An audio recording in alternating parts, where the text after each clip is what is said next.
صعب بدن هالوقتمو صعب بدن هالوقتمو برتوان waxaan u salaamayaa kooxda FC Japan oo bahweynta ka dhisan xaafadda New Hargeysa aan leeyahay saaxiibayaal aad iyo aad bay salaamayaa waxaan halkan oo kale ka salaamayaa xildhibaankayga oo codkayga iyo wixii codadiyada ahbaan u hubinay bismillaahi raxmaani raxiim marka hore waxaan salaamayaa kooxda FC Japan anigoo ka tirsan kooxda FC Japan ee ku walaantay maanta magaceedu yahay si Ismaaciil Cumar oo ka magac dheer Ismaaciil Qoos kooxda FC Japan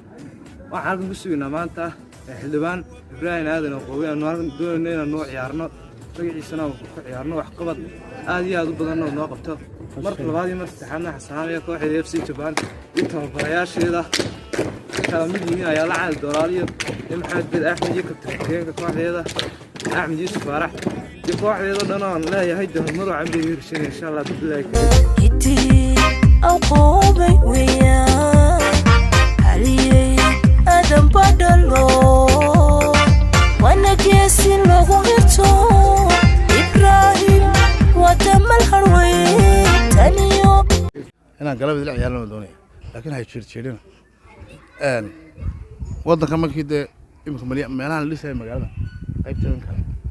de u banaana Soomaa xilliga dhalateen baa waxa u baahneed markaa in qorshe la sameeyo anoo xilliga dhalateen 2003 2002 idinku kalena hay isku bandhigay daawad ma lahayn aan kuwayga dambeeya wuxuu sameeyo Soomaa idinkuna maanta halkii baa taagantiino halkan taagnaa 20 sano ka hor ma sameyn kartaa dadka imka dhashay maalmaha ka mid ah sideeda soo hor istaagtay adiga midkiin ka mid isagoo ama xil doonaya ama shaqaale dawladeed ama mas'uula magaras laga yaabaa aad maalinta xasuusta hadalkayga oo tiraadid maalintii inaga waxaan loogu yimid laba gidaar dhexdood labadeen gidaar waxa laga yaabaa ama wada laga dhigo ama wax kale laga dhigo Soomaa guriga dhexdeedana laguma ciyaari karayo ilmo maalintu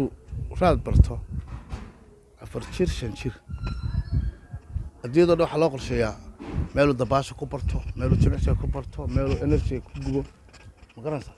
meel waqtiisa ku qaato inuu gurigan ku haysana Soomaa ya inta dadka ay meeyro walaalatiin ama ka yara ama walaasha dhashay oo gurigan albaabka soo xidhan leeyahay Soomaa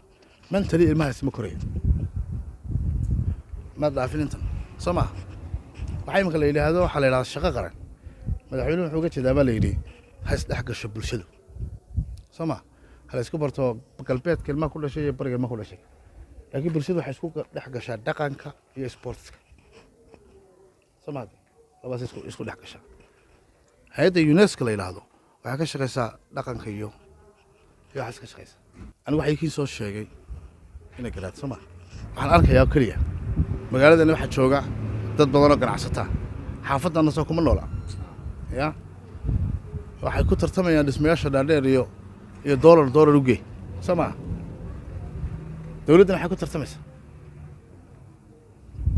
ya waxba kuma tartamayso basically dawladda waxay inay ka fikirto mustaqbalka dadka oo dhalinyarada ah magaras ساعدي دون شيء ولد قالنتو تهريبك قبيالته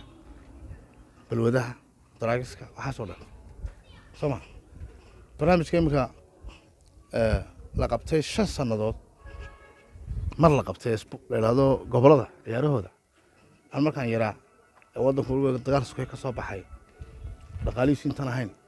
nabadgelyada ka xumeed waxa jiray kooxo waaweyn magaalada Hargeysa ciyaar jiray sanadka oo dhan MPP iyo indisi oo maqasho Soomaa idinku waas meedan gaarinay nimankii ka ciyaar jiray hadda qaar baad daraasaday odayaal hawlin kala badhay 94 halka xaafadda waxa ka jirtay koox loo jiray daalo laba rag ciyaar waxa kamid ah waxa laga yaabaa taqaanaan maxamuud nin la ilaayo ka sheekh Cabdiraxmaan loo jiray oo ka shaqeyn jiray arko garas درجاسي iyadoo xaalad xunta ee sportskaasi wuxuu ahaa meel soo maray iyadoo halta inta laga wanaagsanaa wadinka idin gorolaanta horta waxa weeyaan aniga oran maayo garoon baan keenaya marka hore way garoonka iyo qorsheynta iyo dhulka waxa ka mas'uuliyadda dowlad hoose Soomaa laakiin waxaan doonayaa waxa idin noqonaya afayaan garanaysa inaan sheego muhiimadeedu ma hayna imka yiraahdo ma yacodanaysan way waxa tiin 12 ama 14 ama 15 qof fati Soomaa codka hal baahan waa 9 kun way soo wax ku xidhay barnaamij iyo qorshayaal buu ku xidhay laakiin maadaama meelan ka sharaxanahay tan ama gobolka ka sharaxay marwada jeex yahay deena ka soo wardoon ayaa muhiim kabtankiina iyo wiilkan naga duubay kamarada balan baan u galay wiilii sheegay Soomaa ya balantaan markaan soo fuliyo 2 cisho kadib bay sii marayna waxaan idin sheegayaa kaliya maadaama rag ciyaariyeen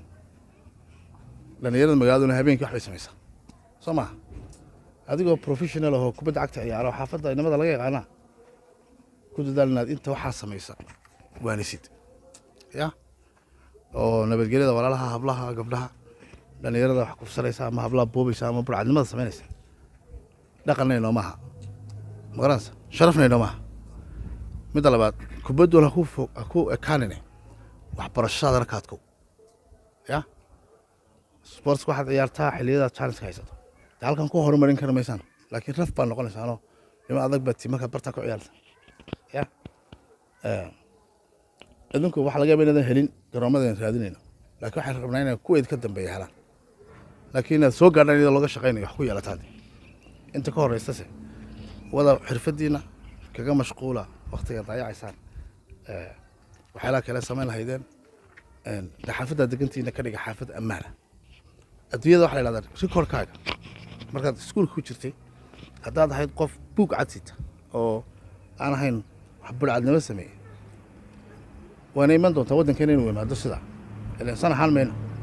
samaad garan waxaa laga yaabaa in la yidhaahdo dhowtoole backgroundka qofku muxuu ahaa qof noocee buu ahaa inaad xilalka qaar lagu diidaba saasaa adduunyada la yidhahdaa markaad iskuulka ku jirto markaad wax baranayso markaad sportka ciyaarayso 18 jir markaad ka dhaafto ilaa iyo intaad qof madax banaan oo reer loo qoys la noqonaysa bulshada sharaf ku dhex joog waxana baro nin gabayay wuxuu yiri goortaad wax barato ayaa khalqigu ku baldhigay laga yaabaa nin taajir inantiisa kula jeclaado wax barato Soomaad ya ku dadaala sportka ilaaliya waana mahadsantiin